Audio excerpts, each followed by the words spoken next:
है, यद्यपि वो भोग परवश ऐसा हुआ है, पर उसका लक्ष्य था भगवत प्राप्ति और भजन। तो उसको पहले जन्म के अभ्यास का संयोग बैठाला जाएगा। जैसे अभी कल आपने कुल्ह जी और अल्ह जी का चरित्र सुना। अब श्री रत्नावती जी पूरी जैसी एक राजरानी होती है, कहीं भी कोई भक्ति का आचरण नहीं पूर्व में, क्योंकि जो पूर्वा अभ्यास सतमार्ग का है, जिस वासना से रुकता है पहले उस वासना की बाढ़ आ जाती है, फिर विशेष परिस्थिति जहां आती है वहां उसको संयोग करा दिया जाता है उस भजन का जो पूर्व में हुआ। ये राजघराने में राज बहु राजरानी के रूप में वैसे ही समस्त विषयों का सेवन कर रहे हैं जैसे एक संसारिक रानी करती है। कहीं भी कोई भागवतिक पहला वर्णन नहीं। मान सिंह राजा ताको छोटो भाई माधो सिंह, ताकि जानो तिया जाकी बात ले बखानिए, ढिग जो खवासिनी सो श्वासनी भरत नाम, रटती जटित प्रेम रानी उर आनिए, नवल किशोर कभू नंद के किशोर कभू, वृंदावन चंद्र कही आंखें भरी पानिए, सुनत विकल भई सुनिबे की चाह भई, रीतिये नई कछु प्रीति पहचानिए। आमेर के राजा मान सिंह जी, उनके छोटे भाई माधो सिंह जी, उनकी रानी थी रत्नावती जी। इनके समीप एक दासी सेवा करती थी जो निजंग सेवी थी। देखो भगवान का संयोग कैसा होता है। राजघरानों में पैदा हुई, राजघरानों में आई। ये लोग सब धर्म से चलने वाले हैं, भक्त नहीं कह सकते। राजधर्म कुल धर्म ऐसे मर्यादा से राजरानी होकर के आई, सारा सुख वैभव सब, कहीं भी अवसर भगवान की भक्ति का नहीं था। इतना राज वैभव है, पर देखो पूर्व का कृपा प्रसाद भजन का। इनकी जो निज दासी है, कई प्रकार की दास दासियां होती, तुम्हारा यहां तक केवल सेवा में प्रवेश, तुम्हारा यहां वो नहीं, जो उनके जैसे शयन कर रही तो चरण चाप रही, ऐसी है निज सेविका। वो वृंदावन से अपने चित्त को जोड़े हुए थी बचपन से। जब ये ब्याह करके आई रानी तो इनकी दास्ता में वो लगी, और वो पूरे वृंदावन के रंग में रंगी हुई थी। बाहर से दासी भाव, सेवा में संसारिक, अंदर से पूरे लाल बिहारी के अनुराग में डूबी हुई। वो उनके जैसे शरीर सेवा में होती तो कभी कभी रहा नहीं जाता, लंबी सांस लेके हा नवल किशोर, हा नंद किशोर, हा वृंदावन चंद, और आंसू गिरने लगते। रानी ऐसी दिखती है, ये क्या है? ये किसका नाम नवल किशोर है, किसका नाम नंद किशोर है? ये रहती तो मेरे पास हर समय, फिर ये प्यार किससे करती है? लंबी लंबी सांसें लेकर ऐसा सप्रेम उच्चारण करती। रत्नावती जी के हृदय में कुछ होने लगता। इनका तो हृदय है, अरे जो जड़ हैं वो भी द्रवित होने लगते हैं भक्तों की पुकार से। जब भरत जी का प्रसंग आता है चित्रकूट में, जब वो सिया राम ऐसे कहते तो पूरी प्रकृति द्रवित हो जाती। हाँ, नाम में बड़ी अपार सामर्थ्य है। उनके हृदय में ऐसी एक विकलता सी होती कि क्या है। बहुत अच्छा लगता, नाम सुनना अच्छा लगता, चित्त में एक विशेष आकर्षण होता। और ये वो नहीं जानते थे कि ये भगवान नाम है, ये भगवत प्रेम है, ऐसा कुछ नहीं, पर एक आकर्षण। वृंदावन चंद, नवीन किशोर, ऐसे यहां ब्रज के जो प्रभु के नाम है वैसे, जैसे शास्त्रीय नामों में पुराण पुरुषोत्तम, भगवान ऐश्वर्य, यहां लाल बिहारी, नंद किशोर, ऐसे बहुत प्यारे दुलारे माधुर्य रस से भरे हुए प्रभु के इन नामों की मिठास तो जो ब्रज उपासना में है, उन यहां तक कि प्रभु को स्वयं बहुत इधर की लीला प्रिय, जिसे द्वारिका में है, जगन्नाथपुरी में, ये प्रभु ही है, श्री कृष्ण है। पर इस लीला को सुन करके, इन भावों को सुन करके वो भी प्रेम विकल हो जाते हैं। नामोच्चारण करना ये भक्त का प्रधान लक्षण है। जब विभीषण जी के गृह के समीप हनुमान जी पहुंचे तो आवाज सुनाई दे रही थी, राम राम राम राम राम ते सुमिरन कीना, हृदय हरसिक सज्जन चीना, ये सन हट करी हो पहचानी, और साधु ते होए न कारजहान। विभीषण जी उठे से राम राम राम। हमें लगता है थोड़ी थोड़ी देर में हर उपासक को किसी को विक्षेप न पहुंचे, ऐसी अवस्था में राधा राधा राधा ऐसा अभ्यास बना लेना चाहिए। बात करने को श्री राधा श्री राधा, बात पूर्ण हो श्री राधा श्री राधा। नाम हमारा प्रमाण पत्र है कि हम प्रभु के हैं। नाम उच्चारण ये स्वभाव है।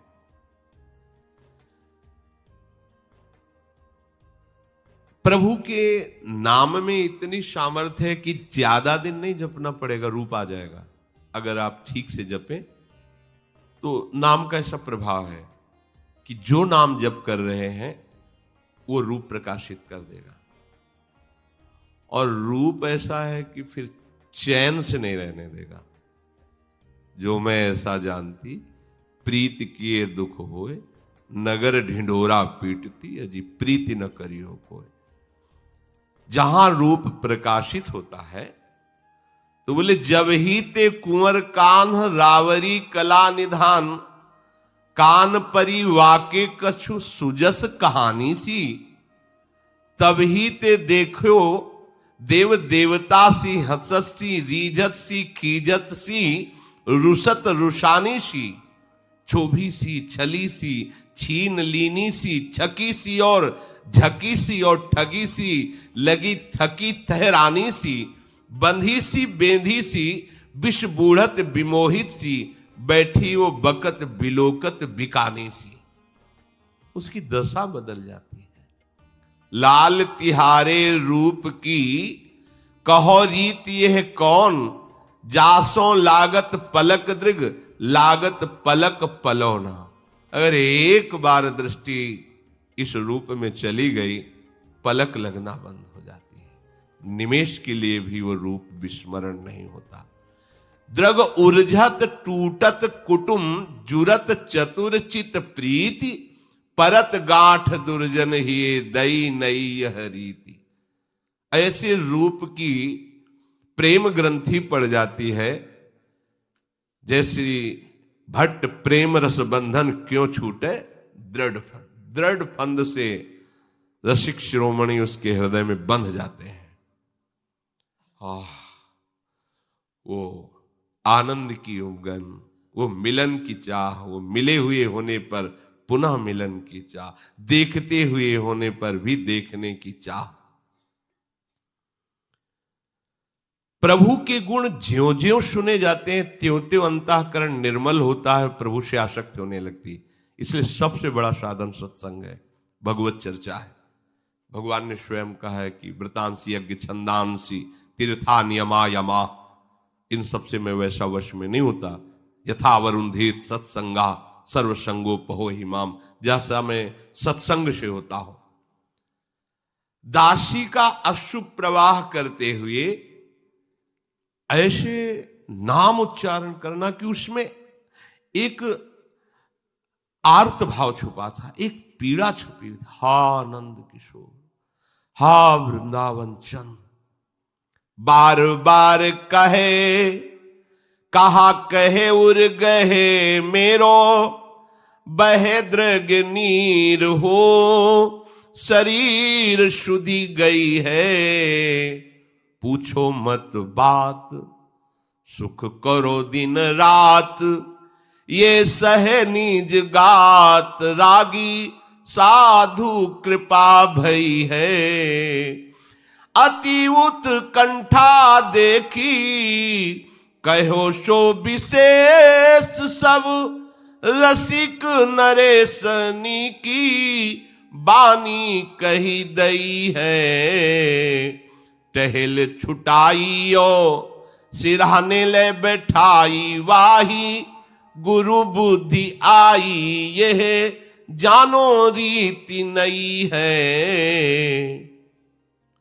रानी ने एक दिन पूछा, ए तुम क्या बार बार बोलती रहती हो, ये कौन है नंद किशोर, ये किसका नाम लेती हो, रहती तो मेरे पास हो पर तुम प्रेम किसी और से करती हो, कौन है ये। पर पता नहीं मेरा हृदय क्यों खिंच जाता है जब तुम कहती हो हा वृंदावन चंद, हा कुंज बिहारी। मेरा मन खिंच रहा है, परिचय बताओ, ये कौन है, क्या है ये, आंसू क्यों बहा रही हो। दासी ने आंसू बहाते हुए कहा, आप तो राजभोग करो, आप इसकी बात मत सुनो, ये रोग है रोग, ये चढ़ जाएगा तो सब भूल जाओगे, ये राजभोग, आप तो भोग भोगो, खूब ऐश्वर्य है, ये बात मत पूछो, ये बात आपके राजभोग को नष्ट कर देगी। अब तो जैसे कोई घूंघट में मुंह छुपाए तो देखने का मन होता ही है, ऐसे जैसे ऐसे कोई चले तो लगेगा, और खुला चले तो कौन देखे। घूंघट में अब कोई बात छिपाए, अरे पूछो मत, नहीं नहीं मत पूछ, तो आपको ऐसी जिज्ञासा होगी, अब तो पूछ के ही रहेंगे, अब तो वो मतलब जिज्ञासा होती है। रानी विकल हो गई, अब बताइए, बताओ ना कौन है ऐसा, क्योंकि आप जब बोलती तो मेरा भी चित्त खिंचता है। तो अब महारानी जी आप मत पूछो, दिन रात ये अपने राजभोग भोगिए, मेरी दशा मत पूछिए, नहीं नहीं बताओ ना तुम, तो मेरे ऊपर तो वृंदावन के संतों की कृपा हुई है। वृंदावन जाती थी, सत्संग करती थी, और प्रभु के नाम का परिचय संतों से मिला, उनके रूप का परिचय मिला। जब से रसिक नरेश वृंदावन रसिकों की कृपा हुई, तब से नाम भगवान का नाम है नंद किशोर। हाँ हाँ, अच्छा तो आप भगवान को पुकारते हो, ये भी पता नहीं था इनको। देखो अब ये पूर्व का जो कुछ साधन बना होगा तो उनको दासी का संयोग, जैसे कल उनको बड़े भाई का संयोग मिला, विषय तो देते हैं, साथ में अंगरक्षक भी दे देते हैं जो तुम्हें बचा लेगा। विषय तो दिया, पर दासी ऐसी दे दी जो महाभागवत प्रभु के रंग में डूबी हुई।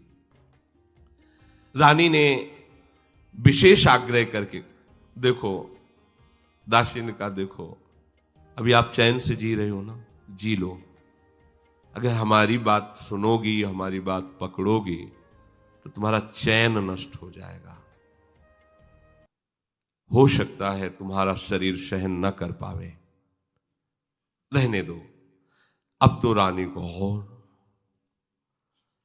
उत्कंठा बढ़ी, कृपा करो, ये शब्द निकला। ये शब्द ही अधिकार देता है आंतरिक रहस्य बताने का। जब तक स्वामी बनकर आदेश देते रहो तब तक इसका अधिकार नहीं। जैसे अर्जुन जी नीचे उतरकर साष्टांग दंडवत करके कहा, शिष्यस्ते हम साधिमाम, पर अब उपदेश का रंग चढ़ेगा। जब उन्होंने कहा कृपा, हाथ जोड़ा और कहा कृपा करो, जब ये परिचय मिला कि हाँ वृंदावन ये तो प्रभु को पुकारती हैं, तब हाथ जोड़ के कहा आप कृपा करो, मुझे बताओ। रानी की ऐसी दैन्यता देखकर आरत अधिकारी जब पावे, गूढ़ तत्व न साधु दुरावे। तो सुनो, वृंदावन के संतों की कृपा से ललित त्रिभंगी और रूप माधुरी ऐसे वर्णन कर रही, आंसू चल रहे, रोमांच हो रहे दास। रानी तो एकदम न्यौछावर होती चली जा रही। प्रेमी महापुरुषों के मुख से जो बात सुनिए वो रंग लाती, क्योंकि वो उसका स्वाद लिए हुए हैं। रानी ने कहा, आज से तुम कोई भी सेवा टहल नहीं करोगी। जहां पैरों के पास बैठकर दासी चरण दबाती तो वहां शिराने बैठा ला और कहा, आज के बाद आसन तुम्हारा ये है।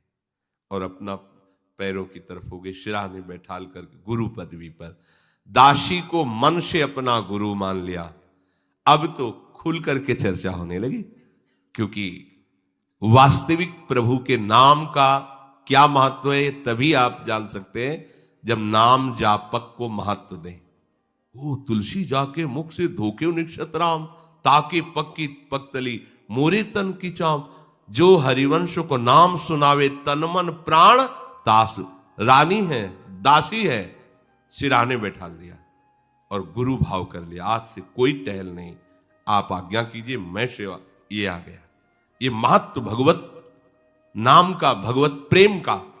तो दासी अपने हृदय की बात प्रेम में आकर के दासी श्री लालजू ब्रजचंद की रसमयी बातें बताने लगती। लालजू की बातें सुनना इनके लिए हृदय का परिवर्तन था। आज तक कभी किसी का भी हृदय परिवर्तन हुआ है विशेष तो उसमें रागी साधु कृपा भई है। जो प्रभु के अनुरागी हैं उन संतों की कृपा से।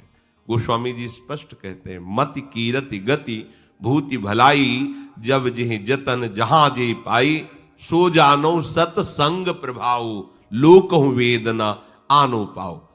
मुख्य तस्तु महत कृपैव। ये मुख्यता भगवत कृपा से महापुरुषों का संग मिल जाने पर होती है। भगवत कृपा लेशाद्वा, रानी के ऊपर कृपा हो गई। यही है, भजन कभी नष्ट नहीं होता।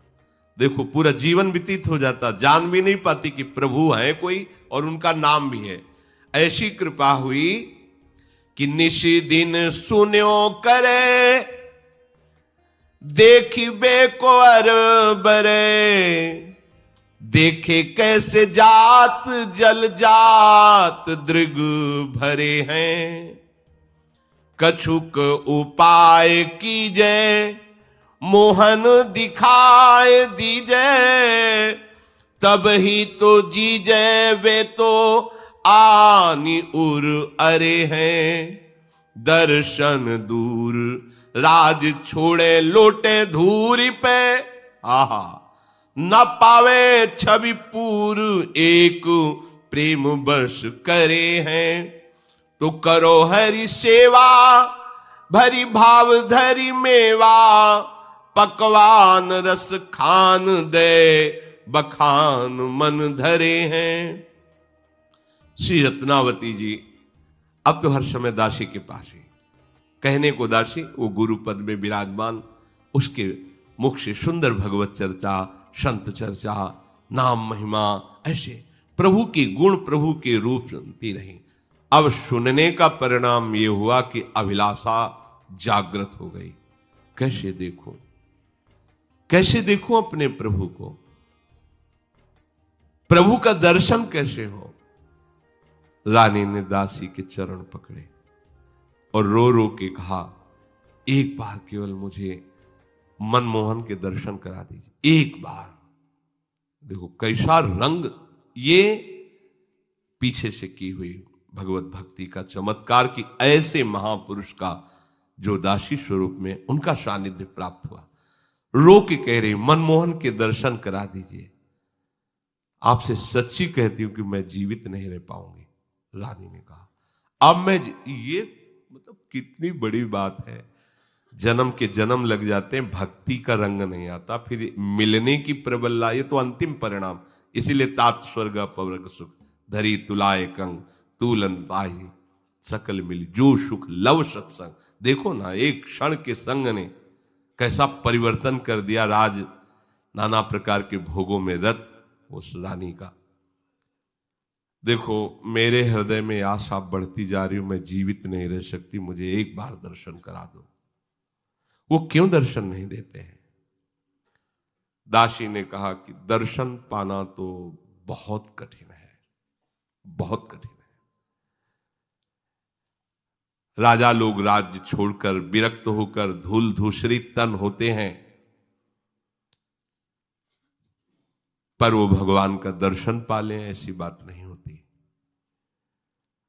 भगवान का दर्शन तो एकमात्र उपाय है कि हमारे हृदय में उनके प्रति प्रेम प्रकट हो जाए, और प्रेम सेवा से प्रकट होता है। इसलिए हमारी इच्छा है कि आप लाल बिहारी की सेवा विराजमान करो। अच्छे अच्छे पकवान आपके पास सब सामग्री है, खूब उनको भोग लगाओ, उनको दुलार करो। प्रभु के प्रति जितना अपनापन होता जाएगा उतना ही प्रेम बढ़ता जाएगा, और उसी प्रेम में जहां आप सेवा कर रहे हो वहीं से वो प्रकाशित हो जाएंगे। राधा बाबा को छवि से ही पहले हुए थे, जो श्री कृष्ण की छवि थी वही ऐसा लग रहा था, वही हमारे हृदय में आकर विराज, हृदय से निकलकर छवि में, छवि से निकलकर एक हो गए, बाहर भीतर एक प्रभु हो गए। इंद्रनील मणि रूप प्रगट स्वरूप कियो, लियो वह भावयो स्वभाव मिली चली है। नाना विधि राग भोग लाड़ को प्रयोग, जामे जामिनी सुपन जोग भई रंग रली है। करत श्रृंगार छवि सागर न पारावार, रहत निहारी वाही माधुरी सुपली है। कोटिक उपाय करे जोग यज्ञ पार परे, ए पे नहीं पावे यह दूर प्रेम गली है। जैसा गुरु स्वरूपा दासी ने आदेश किया, वैसे ही रत्नावती जी ने इंद्र नीलमणि की एक प्रभु श्याम सुंदर की मूर्ति बनवाई। अर्चा विग्रह के रूप में प्रभु को सेवा में विराजमान किया। दासी ने जैसी जैसी सेवा की भावना बताई वो अपने हृदय में धारण कर वैसे ही इस मार्ग में लाड़ की प्रधानता होती। लाड़ माने दुलार। प्रेम मार्ग में वैदिक सिद्धांत नहीं, भाव सिद्धांत, दुलार। जैसे हमें जब जो आवश्यकता होती है वैसे ही हम प्यारी जो सर्दी है अंगीठी, सर्दी है गर्म कपड़े, सर्दी है गुनगुना जल, जिससे उनको सुख में, बिल्कुल वैसे ही आत्मवत दासी के साथ मिलकर के प्रभु की सेवा प्रारंभ कर दी। अब रानी थी, संपत्ति की तो कमी नहीं, सुंदर सुंदर आभूषण श्रृंगारित करना, प्रभु को भोग लगाना, प्रभु को शयन कराना, और जब शयन करती तो देखती कि स्वप्न में भी वही सेवा कर रहे हैं। ये ऐसे प्रेम होता है। जागृत में तन्मयता हुई तो स्वप्न में भी देख रहे हैं, ऐसा ही होता है। बिना प्रगट सेवा के बहुत दूरी है प्रेम गली, एपे नहीं पावे ये दूर प्रेम गली है। इसीलिए देखो सब सेवा परायण रहते, धाम है प्यारी जू की सेवा। अब तो और गहरा प्रेम रंग चढ़ा, स्वप्न में भी वही सेवा। इंद्रनीलमणि ठाकुर जी सुंदर सुंदर कोमल वस्त्र, आभूषण, चंदनाद, इनसे श्रृंगार करना, घंटों श्रृंगार में डूबे रहना, फिर श्रृंगार करके टकटकी लगा करके एकदम उसी श्रृंगारित प्रभु के रूप का दर्शन करना। अब तो प्राण व्याकुल हो गए रूप माधुरी के लिए। कोई करोड़ों यज्ञ करे, योग करे, साधना करे, संसार से मुक्त भी हो जाए, पर प्रभु का प्रेम नहीं प्राप्त कर सकता। ये साधनों से नहीं, ये प्रेम पथ अत्यंत दुर्लभ है। प्रभु की सेवा, प्रभु का चिंतन अब हृदय में। देखी चहेती तऊ कहेती उपाय कहा, अहो चाह बात कहो कौन को सुनाइए। कही जू बनाओ ढिग महल के ठौर, एक चौकी ले बैठाओ चहूं और समझाइए। आवे हरि प्यारे तिन्हें ल्यावे वे लिवाए, इहां रहते धुआए पाए रुचि उपजाइए। नाना विधि पाक शामा आगे आनी धरे, आप डारी चीक देखो श्याम द्रगनी लखाइए। रत्नावती जी को जो लालसा जगी हुई थी नाम और गुण सुनने से, उसमें और आग लग गई सेवा से। अब तो क्या करूं, अब भी दर्शन नहीं हो रहे प्रकट। दासी से पूछा, आपने जो जो कहा हो क्या, अब क्या करूं, अब तो जिया नहीं जा रहा, हमें प्रगट दर्शन चाहिए, क्या उपाय हो सकता है। ये देखो महापुरुषों के संग का प्रभाव कि ठीक पद्धति प्राप्त होती है। मैं आपको अब अंतिम उपाय बताती हूं, इसमें निश्चित भगवत साक्षात्कार होता है। आप महल के निकट एक संत निवास बनाइए, नगर से बाहर सभी मार्गों पर विश्वसनीय पहरेदार बैठा लिए और उनको समझा दीजिए कि किसी भी वैष्णव साधु को देखें तो प्रणाम करके हाथ जोड़कर विनय पूर्वक श्रद्धा पूर्वक यहां महल में लावें। पास में जो संत निवास है उनको यहां लाया जाए, उनके चरण पखारे जाए, विनय करके उनको सुंदर सुंदर भोजन पवाया जाए। और आप एक चिक डाल करके, क्योंकि रानी बाहर प्रगट में नहीं, आप उन संतों का दर्शन कीजिए, फिर आप देखिए आपको श्याम सुंदर उन्हीं संतों के बीच में दिखाई देंगे। क्योंकि अगर कहीं ढूंढना है प्रभु को तो संतों के बीच में मिलते हैं। कभी भी कहीं भी किसी को भी मिले ना तो संतों से ही मिले हैं। चली मन ढूंढन जाइए सतगुरु के छौना। ये लालजू क्या है? गुरु के लाडले हैं, संतों के लाडले हैं।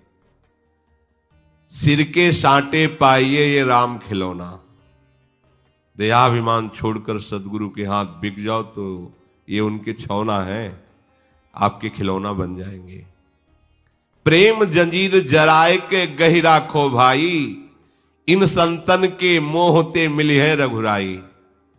जो आसक्ति संसार में बंधन का कारण है, भगवान कपिल देव जी कहते हैं, वही आसक्ति यदि संतों से कर ली जाए तो मोक्ष का खुला हुआ द्वार है।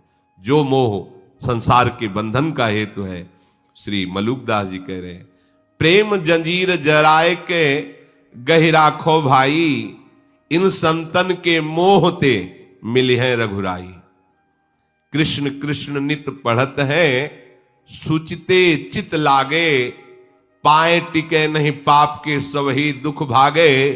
कह मलूक सब छाड़ के गहिले ये हाला, जोई जोई मूरत संत की सोई देख गोपाला।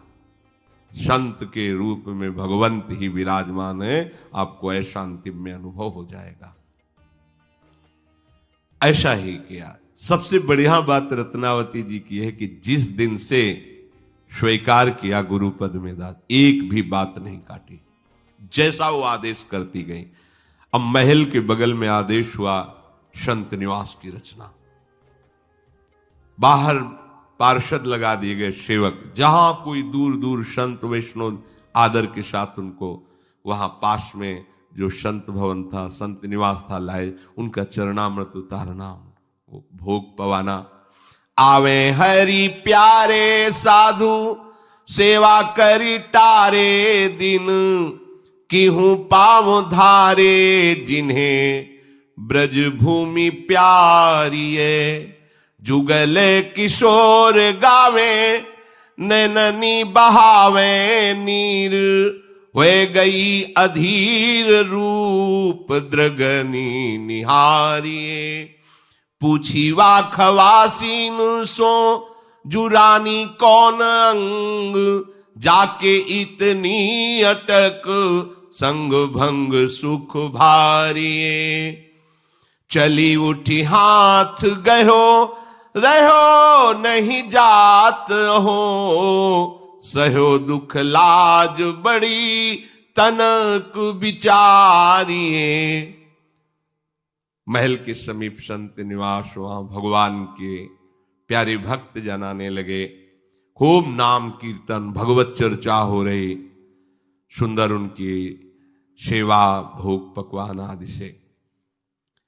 अब जब ये बात संतों में फैल जाती कि वहां बहुत साधु सेवा होती, बड़ा भगवत वातावरण, नाम कीर्तन भगवत चर्चा, तो जो ब्रजभूमि के कुछ संत मंडली भ्रमण करती थी, जो सदैव ब्रजेंद्र नंदन के प्रेम में रंगे रहते थे, युगल किशोर के नित्य लीला विहार के पदों का ही गायन करते थे, बड़े भाव में रहते, वो पहुंच गया। अब वो संत निवास में प्रिया प्रीतम के पद गा रहे थे, नेत्रों से अश्रुधारा बह रही थी।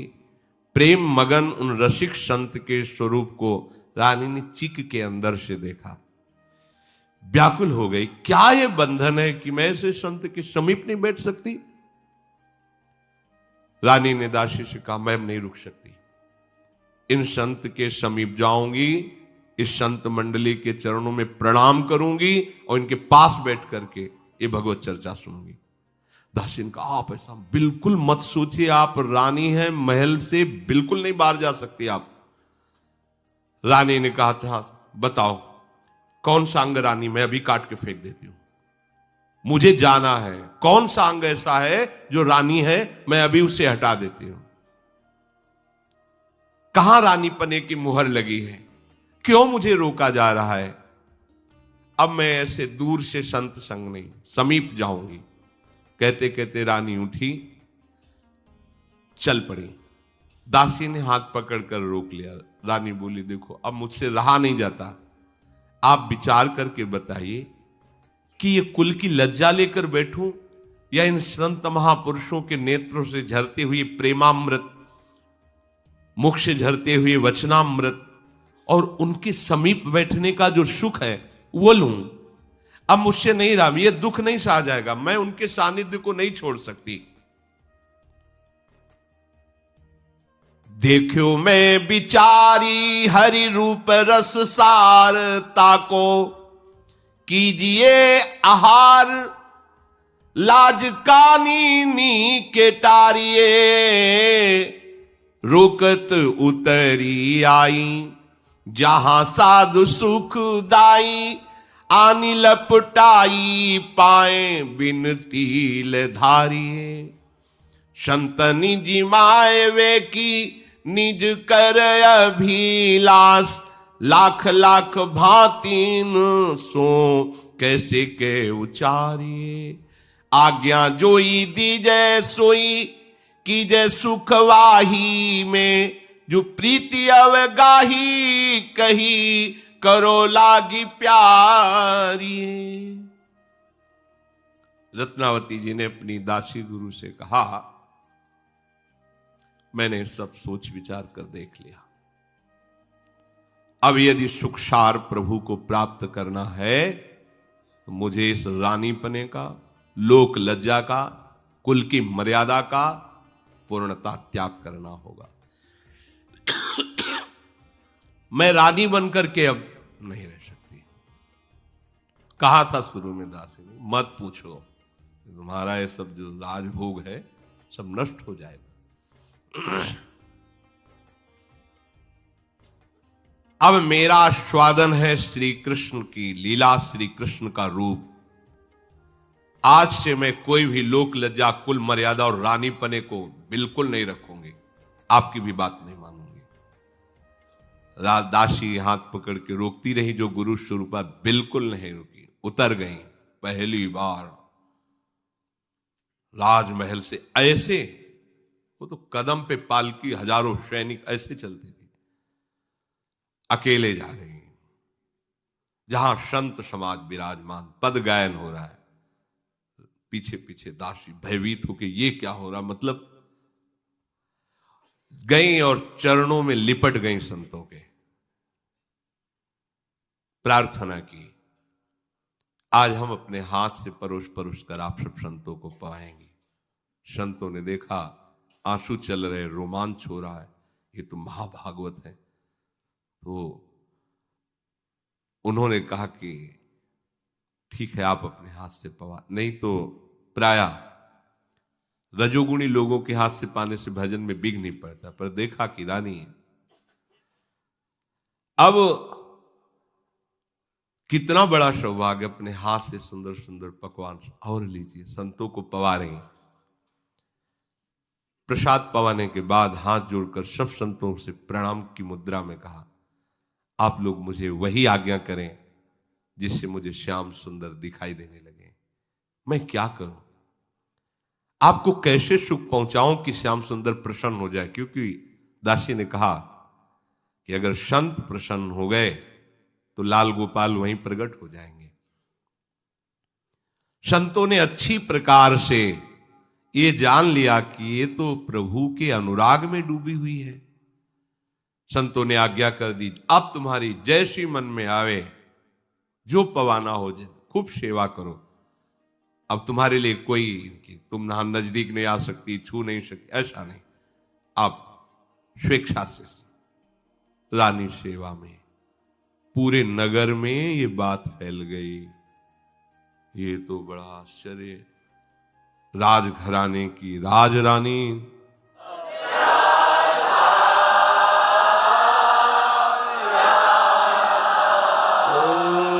राधा राधा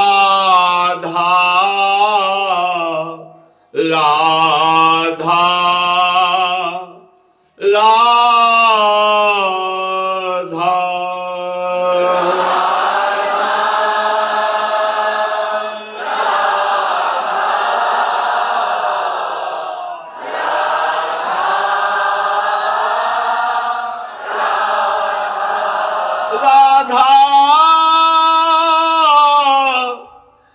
राधा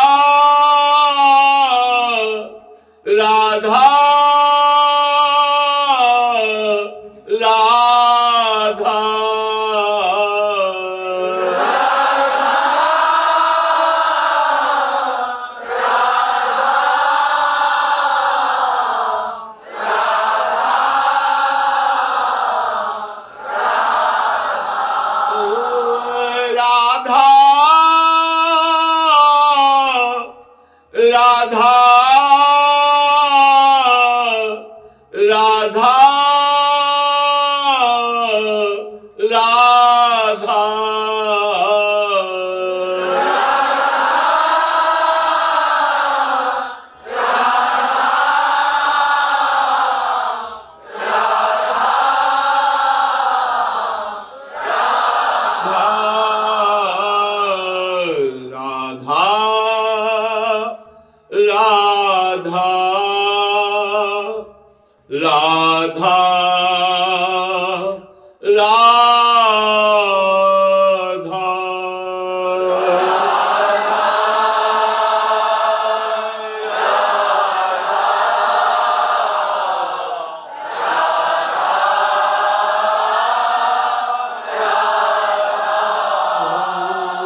राधा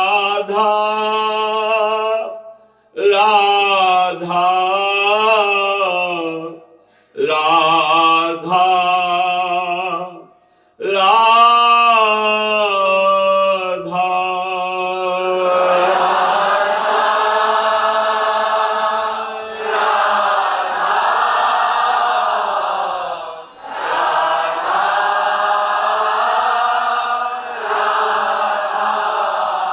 राधा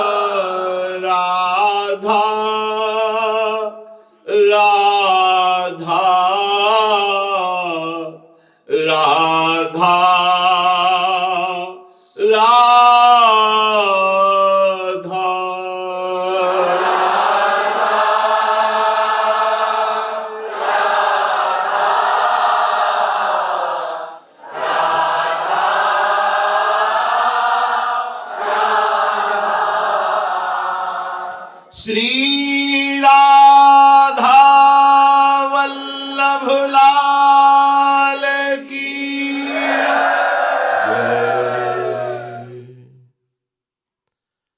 परम सच्चिदानंद घन आनंद समुद्र, प्रेम समुद्र, ज्ञान वैराग्य भक्ति ऐश्वर्य अनंत शक्तियों के स्वामी प्रभु श्री कृष्णचंद्र जी अर्जुन जी को निमित्त बनाकर ऐसा उपदेश कर रहे हैं जो केवल वही कर सकते हैं, दूसरा नहीं। जीव कैसे फंसा है, कैसे मुक्त होगा, फंसने का, मुक्त होने का, बीच में स्थित होने का, ये सब रहस्य केवल सर्वज्ञ जगत गुरु भगवान ही जानते हैं, क्योंकि वही ज्ञान समुद्र प्रभु इस भ्रमात्मक माया को रचने वाले हैं। जो रचित दृश्य है वो भी वही है, जो इसका परिणाम है, सार है, वो भी वही है। बीच में भ्रम करके अपने भगवत स्वरूप का विस्मरण करके जो हम द्वंद्वों में फंस गए हैं, उसके मुक्त होने के लिए हम ही को ये युक्ति स्वीकार करनी होगी। हमें किसी ने फंसाया नहीं है, हम स्वयं फंस गए हैं। स्वरूप को भूलकर, अपने अंशी को भूलकर मायाकृत भ्रमात्मक आकर्षण में स्वीकृति हमारी गलत हो गई। इसी को बदलना है। हम कौन हैं? जहां ये स्मृति जागृत हुई, हम किनके हैं? जहां ये स्थिति हुई, दुख द्वंद्व अशांति नाना प्रकार के क्लेश बंधन, इनका पता भी नहीं चलता। हर समय परमानंद की स्थिति रहती है। पर जब तक हम प्रभु के वचनों का श्रद्धा विश्वास पूर्वक श्रवण नहीं करेंगे, ये सर्वोपम बात है, इसमें महासुख भरा हुआ है, ऐसी महत्व बुद्धि रखकर मनन नहीं करेंगे और अपने जीवन में इसे उतारेंगे नहीं, तो हमारी जो गलत स्वीकृति है, गलत चिंतन है, वो हमको दुख द्वंद्व क्लेश अशांति जन्म मरण अभाव ये देता रहेगा। जब तक हमारे हृदय में प्रभु के वचनों के द्वारा जो सिद्धांत बताया गया है उसका आदर नहीं होगा, तब तक आप इस भ्रम रूपी माया का उल्लंघन नहीं कर सकते, इसको जीत नहीं सकते। अर्जुन जी को प्रभु ने बताया कि जिसका मन पूरी तरह वश में किया हुआ नहीं है, वो अधकचरा योगी हमारा साक्षात्कार नहीं पाता। अगर वही प्रयत्न पूर्वक दृढ़ता पूर्वक उपाय करे अभ्यास और वैराग्य के द्वारा, तो मन को वश में कर लेता है। जिसका मन वश में हो गया वो योगारूढ़ कहा जाता है और वही परमानंद को प्राप्त होता है। तो अर्जुन जी ने प्रश्न किया कि जिसका मन पूरी तरह वश में नहीं हुआ, योगारूढ़ नहीं हुआ, पर उसने निश्चय कर लिया कि हमें तो भगवत प्राप्ति करनी है, चल पड़ा भगवत मार्ग में, पर पहुंच नहीं पाया, उसकी क्या गति होगी? या कोई वासना का आदर हो गया, उसकी क्या गति होगी? जो परमात्मा प्राप्ति के लिए चल पड़ा, भजन शुरू कर दिया, पर पूरा नहीं हुआ, तो क्या वो बादलों की तरह छिन्न भिन्न हो जाता है, नष्ट हो जाता है? प्रभु ने कहा नहीं। भजन करने वाला, भगवत मार्ग का निश्चय करने वाला कभी नष्ट नहीं होता। ना में भक्ता प्रणश्यति, उसका नाश नहीं हो सकता। हाँ, उसने जो वासना का आदर किया, उपासना में प्रमाद कर लिया, शिथिलता कर ली, फिर वो स्वर्ग आदि लोकों के उत्तम भोगों में उसको रखा जाएगा। पुनः श्रीमान कुलों में, पवित्र कुलों में, धनियों के कुलों में, जहां भोग की बाहुल्यता है, वहां उसका जन्म होगा। और जिसने वासना का आदर नहीं किया हृदय में, उपासना के लिए दृढ़ता पूर्वक चला पर पहुंच नहीं पाया, शरीर छूट गया, पर वासनाएं अभी निर्मूल नहीं हुई थी, नष्ट नहीं हुई थी, पर उसने आदर भी नहीं किया था, तो उसको स्वर्ग नहीं जाना पड़ेगा। वो सीधे भगवत भक्तों के कुल में, योगियों के कुल में, ज्ञानियों के कुल में जन्म लेगा, और जन्म से ही उसे भगवत प्राप्ति के जो संस्कार हैं उसमें बहुत वर्धन करने वाली अनुकूलता उसको दी जाएगी। अब उसको इस जन्म में भगवत साक्षात्कार करने में कोई देरी नहीं होगी। वो नष्ट नहीं होता, भजन कभी नष्ट नहीं होता। भगवान कह रहे हैं, तत्र तम बुद्धि संयोगम लभते पौर्वदेहिकम यतते च ततो भूयः संसिद्धौ कुरुनंदन। हे कुरुनंदन, वो योग भ्रष्ट जहां जन्म लेता है, तो पहले जन्म की जो साधना है, भजन संपत्ति है, वो अनायास ही उसे अगले जन्म में प्राप्त हो जाती है। बहुत बढ़िया बात है, सब कुछ नष्ट हो जाएगा, ये भजन संपत्ति नष्ट नहीं होती। पर ऐसी बुद्धि मारी गई है कि जो नष्ट हो जाती है, छूट जाती है, जिसका कोई अस्तित्व नहीं, उसके लिए हम अमूल्य समय को नष्ट करते हैं। पर जो हर समय हमें दुखों से बचाता है, महासुख की प्राप्ति कराता है, परम मित्र है, उस हम प्रभु के नाम रूपी संपत्ति को संग्रह नहीं कर रहे। यही देखकर बड़े बड़े महापुरुषों को दुख होता है कि दुर्लभो मानुषो देहो, कितना दुर्लभ मनुष्य शरीर है और इसे प्राप्त हुआ। पर ये इस दुर्लभ मनुष्य शरीर को व्यर्थ की वस्तुओं के बटोरने में, व्यर्थ के भोगों में नष्ट कर रहा है। ये जान नहीं पा रहा है कितने अज्ञान में समय नष्ट कर रहा है। यदि हमारे हृदय में बात बैठ जाए कि एक ही संपत्ति केवल यहां से चलती है हमारे साथ, वो है भजन संपत्ति, आध्यात्मिक संपत्ति। ये प्राकृतिक पार्थिव संपत्ति तो क्या शरीर ही नहीं जाता, फिर और क्या साथ चला जाएगा। तो जो संपत्ति साथ जानी है वो ऐसी कि किसी काल में नष्ट नहीं होती।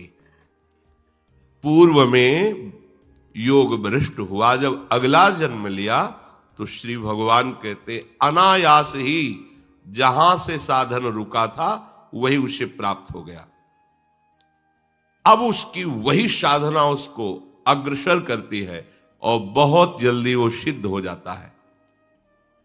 किसी किसी को देखा जाता है बहुत कम अवस्था है, बहुत विशुद्ध ज्ञान, विशुद्ध भक्ति, बड़ा अध्यात्म में ऊंचाई पर, तो उसका एक जन्म का नहीं है, कई जन्मों से, अनेक जन्म संसिद्ध हो, कई जन्मों से वो लगा हुआ है, तब जाकर के उसके अंदर वो वस्तु आई।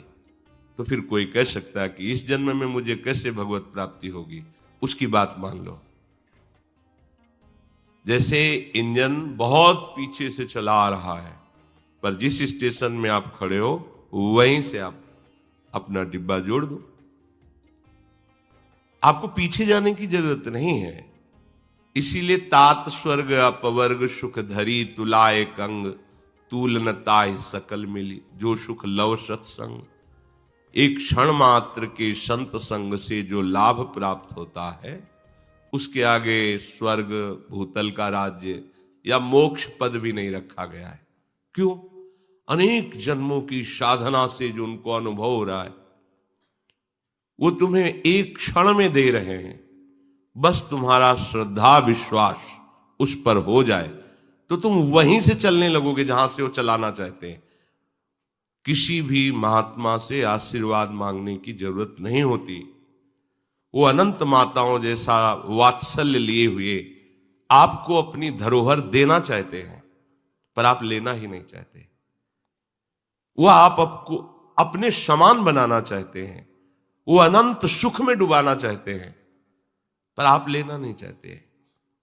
यदि लेना चाहें तो आपको अनेक जन्म दौड़ने की जरूरत नहीं है, अनेक जन्म साधना करने की जरूरत नहीं। उनकी बात मान लो। यह हेतु की कृपा से संयोग प्राप्त हुआ है।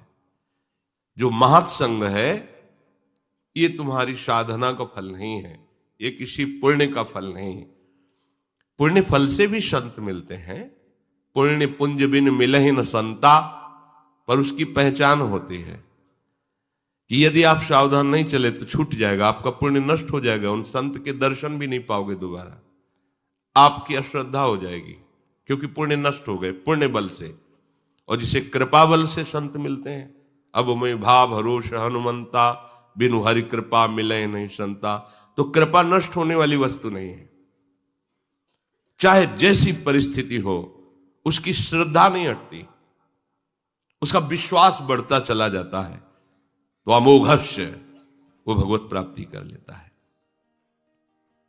महत्संगस्तु दुर्लभो अगम्यो अमोघस्य। महापुरुषों का संग मिलना दुर्लभ है। यदि संग मिल जाए तो निर्वाह करना बड़ा कठिन है, क्योंकि अपने मन को मारकर उनके अनुसार चलना तभी रंग आएगा। तो हजारों में कोई बिरला एक ऐसा होता है जो अपने मन को मार करके उनके अनुसार चल पावे। इसीलिए लिखा है कि अगम्यों, वो उनको प्राप्त करके भी लाभ नहीं ले पाता। अगर कहीं उनकी आज्ञा का पालन कर ले तो अमोघस्य, निश्चित निश्चित उसको भगवत प्राप्ति हो जाएगी। अमोघस्य, अमोघ। महापुरुषों का संग, संत संग जहां हुआ, आगे सत्संगति संस्कृति कर अंता। उनका संग सीधे सीधे, अनेक जन्म संसिद्धि की बात नहीं आएगी, सीधे इसी जन्म में भगवत प्राप्ति। संत संग सत्संगति संस्कृति कर अंता।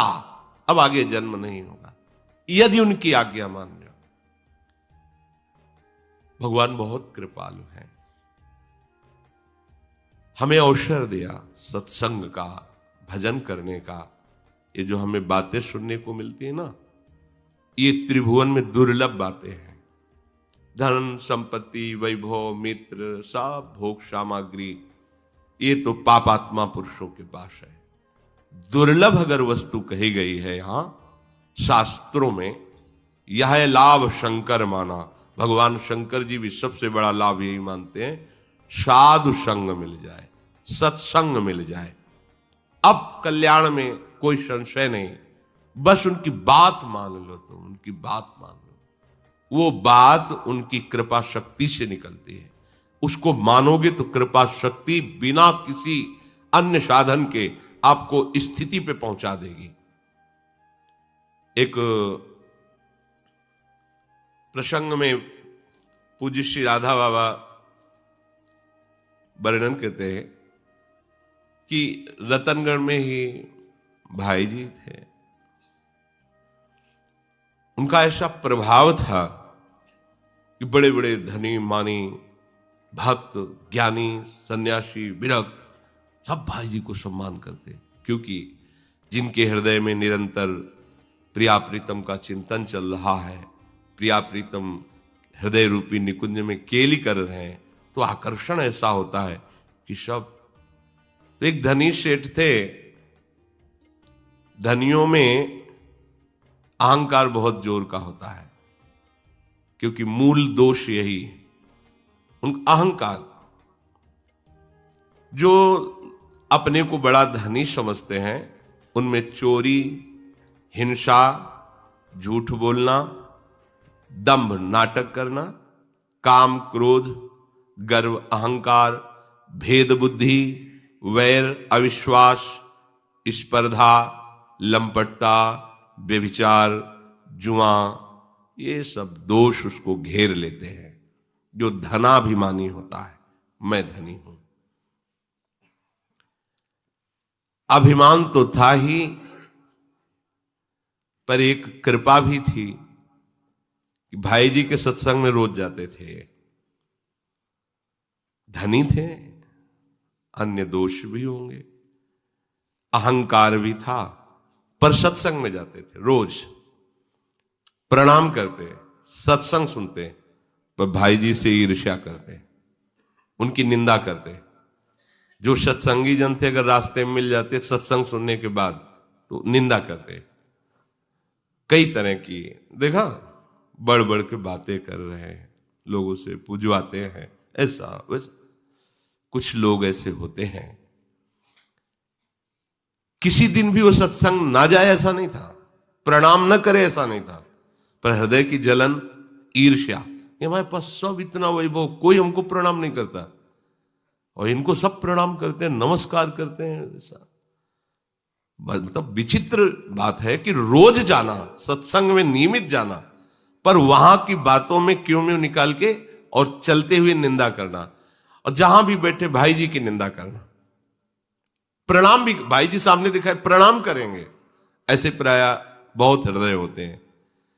सामने तो प्रणाम नमस्कार, और पीछे निंदा करना। वो अपनी जलन को नहीं सह पाते, अपनी मलिनता को और बढ़ाते हैं।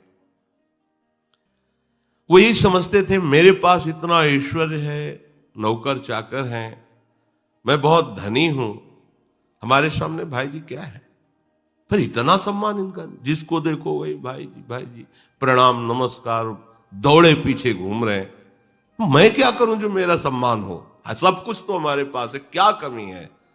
तेरे पास भगवान की ठसक नहीं है, प्रियालाल की ठसक नहीं है, ये पैसे से थोड़ी आती है, ये तो प्राण दिए यह प्रेम न पइए, ऐसो महंगो आय सखीरी। ये तो गुरु कृपा से मिलता है, आराध्य देव की कृपा से मिलता है। भगवान ने कहा है कि जो अनेक चित्त विभ्रांता मोह जाल समावृता प्रशक्ता काम भोगेशु पतंति नरके अशुचौ, अपवित्र नरकों में इनको डाला जाता है। ये अनेक वृत्तियों में फंसे हुए भोगों में, ये जो संत महात्माओं की, वैष्णवों की निंदा करते हैं, अवहेलना करते हैं, अपमान करते हैं, ऐसे अपवित्र नरकों को भोगना पड़ता है इनको। भाई जी के पास आना, उनको प्रणाम करना, देखो इसका प्रभाव, और भाई जी की निंदा करना, अपना अपना प्रभाव है। देखो बढ़िया अवसर कि अगर इस जलन को विवेक के द्वारा रोक लेते, निंदा ना करते, तो इसी जन्म में भगवत प्राप्ति हो जाती। इतने बड़े महापुरुष का दर्शन अमोघस्य, उनकी वाणी अमोघस्य, उनके द्वारा बताया हुआ साधन अमोघस्य। कोई असर उनके ऊपर नहीं पड़ता, आचरण में कुछ परिवर्तन नहीं, बस सत्संग आना, प्रणाम करना, सामने मधुर भाषण, पीछे निंदा, और कैसे इनको गिराया जा सके, ऐसा होता है। बहुत तो संतों की भागवतिक उन्नति देख करके हृदय शीतल होता, चलो कम से कम धर्म की महिमा, भगवत महिमा में लोगों की चित्त वृत्ति आकर्षित हो रही है। बेविचार से, मदिरापान से, नाना प्रकार की हिंसात्मक वृत्तियों से लोगों की वृत्ति हटकर प्रभु के नाम रूप में लग रही है, बहुत अच्छा है। कुछ को लगता है कैसे करूं कि इसकी जगह मैं हो जाऊं, या भले मैं नरक जाऊं पर इसके मुंह पे कालिक पुत जाए, ऐसा। यद्यपि उनके भी हृदय में उसके प्रति श्रेष्ठ भाव होता है, तभी आंतरिक वृत्ति उसको सह न सकने के कारण द्वेष भाव में परिवर्तित हो जाती है। वो चाहते हैं कि ये बात सत्य है, पर स्वीकार उनके अंदर न होने के कारण वो उसको नीचा दिखाना चाहते हैं। राग में ही द्वेष होता है, अगर राग न हो तो द्वेष हो ही नहीं सकता। तो उनके प्रति भी मातृ बुद्धि होती है, पर उसे अपने अंदर ना लाने के कारण वो द्वेष में और द्वेष इतना भयानक, ये ईर्ष्या द्वेष है, कुछ भी कर सकता है, कुछ भी कर सकता है, बहुत भयानक है ये। तभी का कंचन तजना सहज है, सहज तिया का नेह, मान बड़ाई ईर्ष्या दुर्लभ तजनाए। ऐसे महापुरुष की निंदा में रत, धन का अभिमान, मान की चाह, बोलो अब दुर्गति में कौन सी कमी रह गई? पूरी की पूरी सामग्री तैयार। सत्संग में आना, भीतर से भाई जी को देखकर जलना, स्पर्धा करना, द्वेष करना। वो कहते भी थे कि इनके पास धन क्या है, कुछ नहीं, पर जिसको देखो भाई जी प्रणाम नमस्कार छाए हुए हैं। कैसा मतलब, अब वो उनके अंदर सहन नहीं हो रहा, क्या करें? अच्छा, जो भागवतिक महापुरुष होते हैं वो अपनी प्रशंसा चाहते नहीं, उनको बुरी लगती है, पर करें करावें आप सब, जने बढ़ाई दे।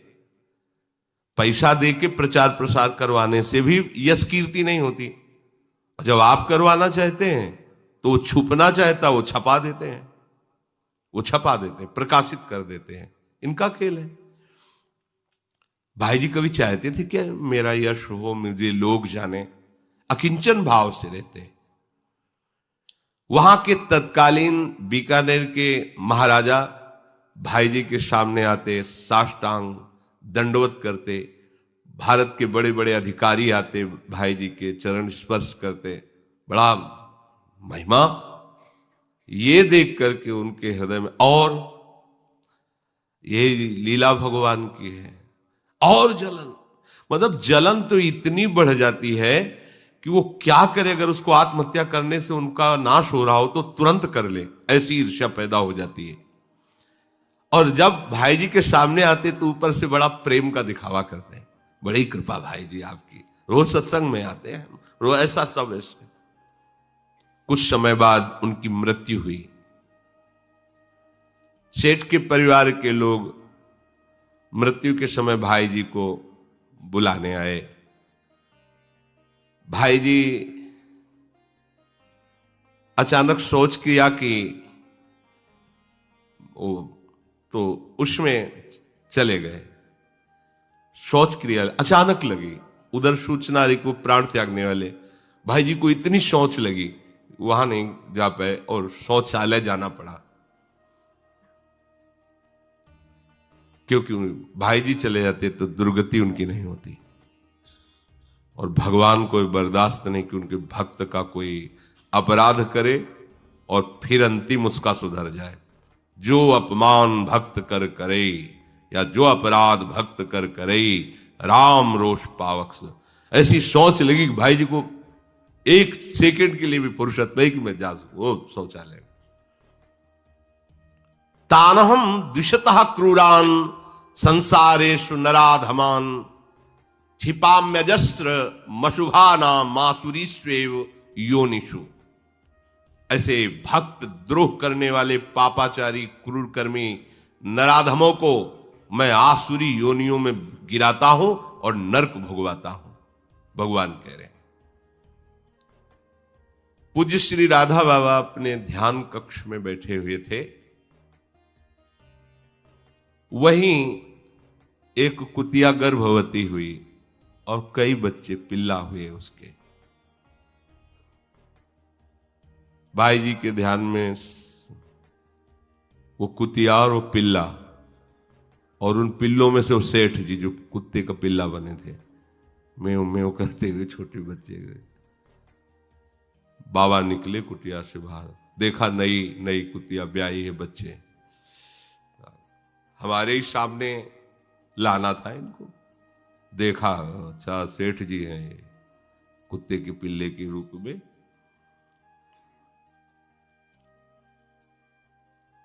अब उपासना कक्ष में बैठते तो बार बार आता कि किसी तरह भाई जी का तो दर्शन किया है, उनके श्रीमुख के वचन सुने हैं, पर इसने निंदा की है।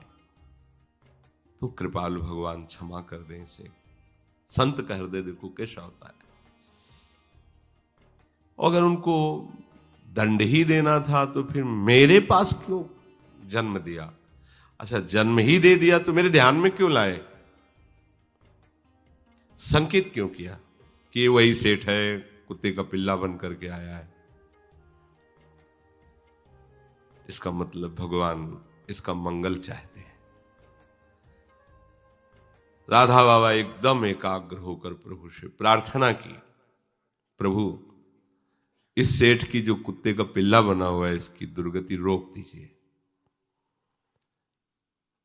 किसी भी तरह से सही, इतने बड़े महापुरुष का दर्शन किए, सत्संग सुने, और आप भी तो चाहते कि उद्धार हो जाए, नहीं तो यहीं सामने ध्यान कक्ष के सामने यहीं की कहीं दूर, और फिर हमारे ध्यान में क्यों लाए?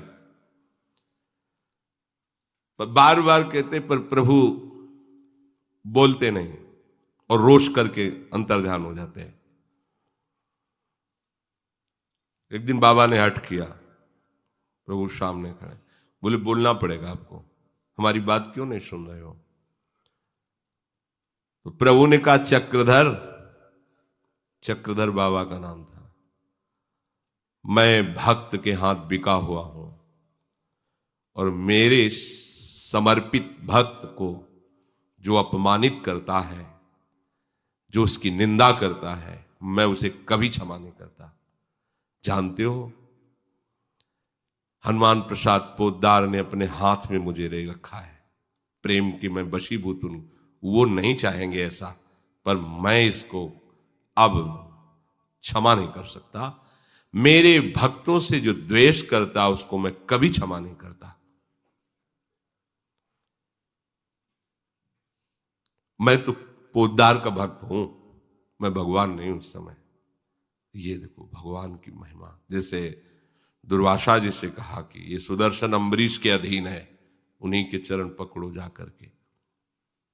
भला बताओ, मेरे समर्पित निर्दोष अकारण हितैषी भक्ति की कोई निंदा करे और मैं उसका मंगल करूं, ऐसा कैसे हो सकता है? कभी क्षमा नहीं कर सकता। मेरे शरणागत भक्त मुझ सर्वरक्षा समर्थ के रहते आरक्षित कैसे हो सकते हैं, निंदा का पात्र कैसे हो सकते हैं? ये मेरे भक्त की निंदा करने वाला है, ये धनाभिमानी है, ये नरक कीड़ा बनेगा, तुच्छ है, इसको बहुत कष्ट भोगना पड़ेगा। अगर कोई मेरा अपमान करे, मेरी अर्धांगिनी लक्ष्मी का तिरस्कार करे, मैं सब सह जाऊंगा,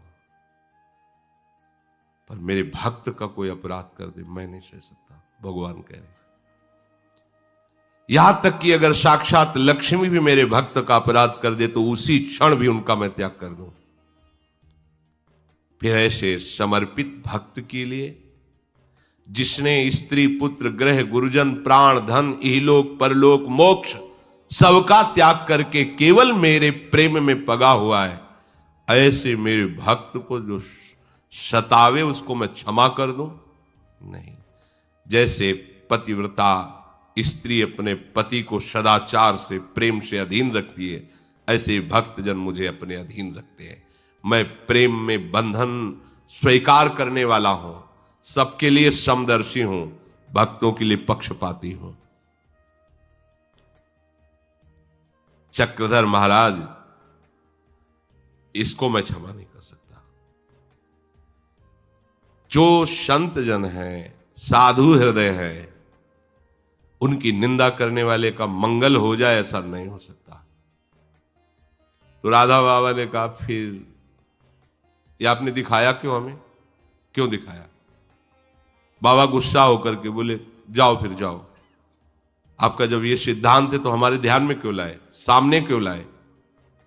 हमारा भी तो हृदय है जो आपसे ही पूरित है और आपसे ही प्रेरित है, ऐसा क्यों किया आपने? चुप हो गए, प्रभु भी और राधा बाबा भी। वो एक कुत्ता बने सेठ, कांपते हुए फिर बाबा के सामने कूं कूं कूं ऐसे, फिर बाबा का हृदय एकदम, फिर ये लीला भगवान की देखो। बाबा उठे, अपनी कमरिया उठाई और जाकर उस पिल्ले को उठाया और कहा कुछ भी हो, हम हर उपाय करेंगे तेरा कल्याण हो जाए। यद्यप तेरे से भयानक अपराध हुआ है, भगवान भी नाराज हैं, पर उपाय यही है भक्त का हठ।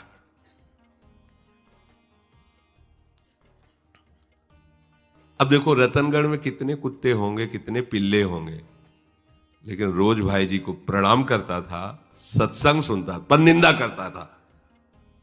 अमोघस्य संत ते होए न कारज हानि। एक दिवस बाबा ने फिर श्री कृष्ण जी से कहा, अरे इसको पिल्ला बनाना था तो मेरे ही सामने कोई बार बार ला रहे हो, कहीं दूर ले जाओ। कहते हो हम इसका कल्याण नहीं कर सकते, क्षमा नहीं कर सकते। मेरे कक्ष के भजन के नीचे ही कुतिया बच्चा दिया और उसमें सेठ मेरे ध्यान में आया, मुझे बार बार विक्षेप पड़ रहा है, दुख हो रहा है, अब उसका कल्याण होना चाहिए।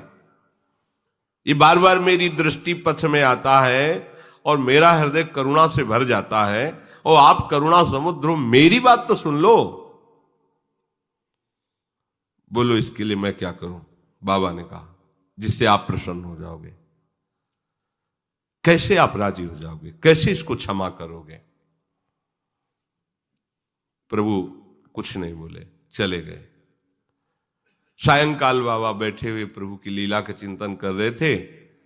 वो पिल्ला फिर भागकर बाबा के सामने आया, कू कू करता हुआ, और बाबा की तरफ ऐसे पैर करके ऐसे बैठा। बाबा ने देखो, बोले कुछ भी हो जाए तेरे को तो भगवत प्राप्ति कराएंगे।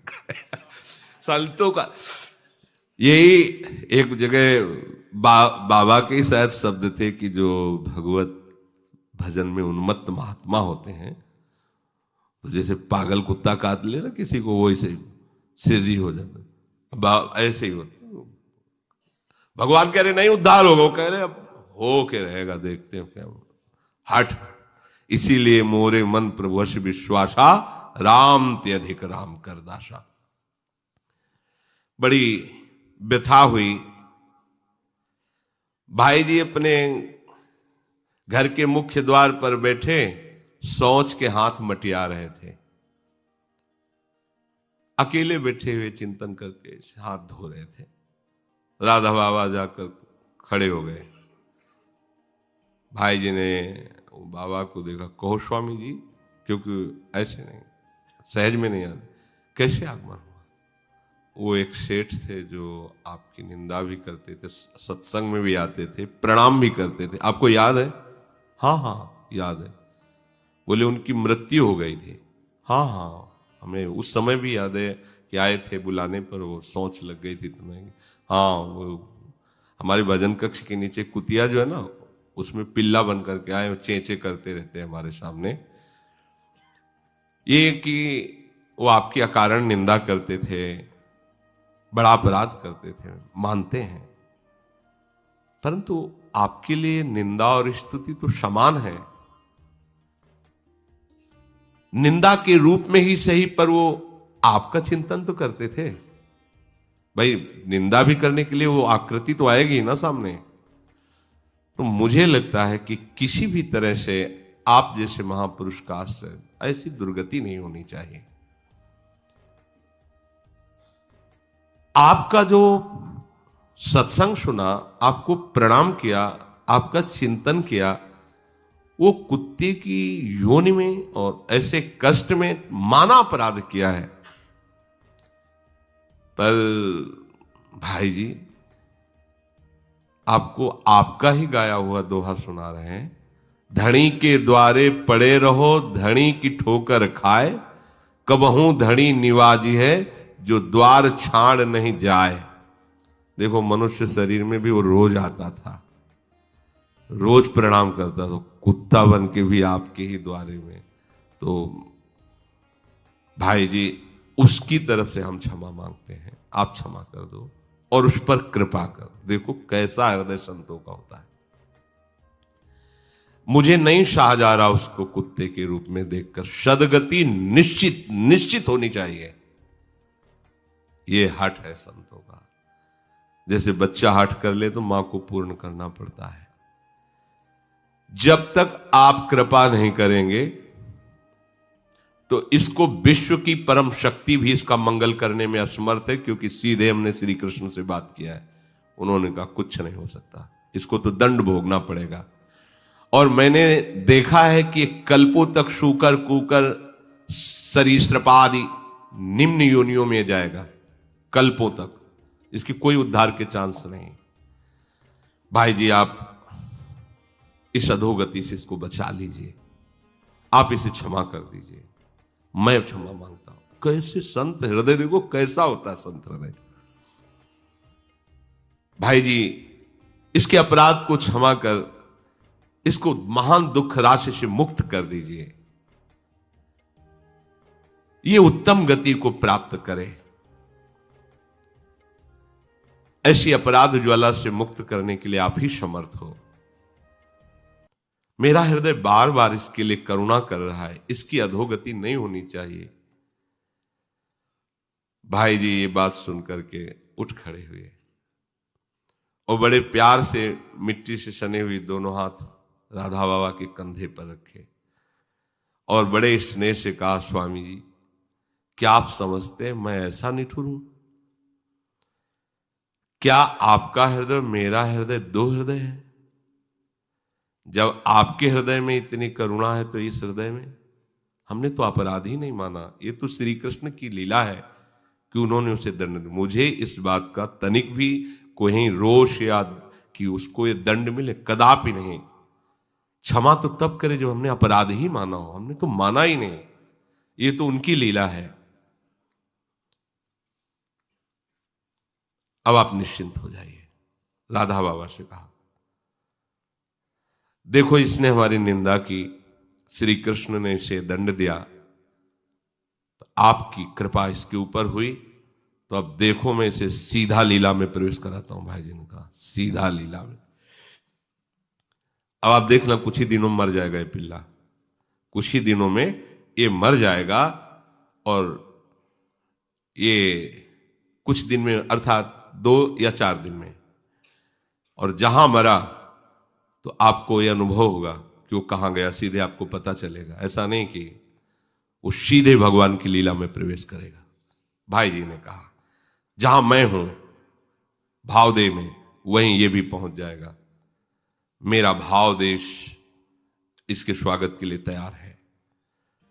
यद्यपि मुझ में किंचन मात्र ऐसी सामर्थ्य नहीं, ये सब राधा माधव की सामर्थ्य ही है, परंतु हां ये रहस्य आप किसी से भी नहीं बताएंगे।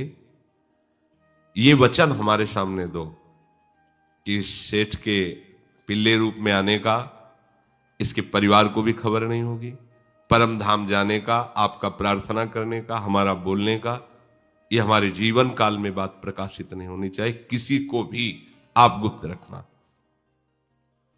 राधा माधव की कृपा हुई और बाबा ने देखा कि वो पिल्ला मर गया। जे भी मरा तो देखा भाव देव प्राप्त करके लीला में प्रवेश कर। भाई जी की महानुभावता देखकर बाबा का द्रवित चित्त नाच पड़ा और लगा कि इनके चरण पकड़ के बस इन्हीं में लौटता रहूं। ये गति बड़ी दुर्लभ गति है, लीला में प्रवेश होना। प्यारूढ़ क्षमते नयच्छु सुखादि नाम तुय ध्यानगम। मन के भावों को रोक करके बाबा, क्योंकि भाई जी को पसंद नहीं था कि बाहर बाबा ऐसा कि चरण पकड़ के लौटे हो, जय हो। तो जिसमें स्वामी की रुचि हो सेवक की वही प्रधान। नेत्रों में भाव बसाकर भजन कक्ष में एकांत में बाबा हो गए। तो इस प्रसंग से पता चला, यद्यपि ये निंदनीय है, नहीं करना चाहिए, पर इससे पता चला किसी भी तरह से प्रभु से जुड़ जाना कितना बड़ा मंगल का विधान बना। किसी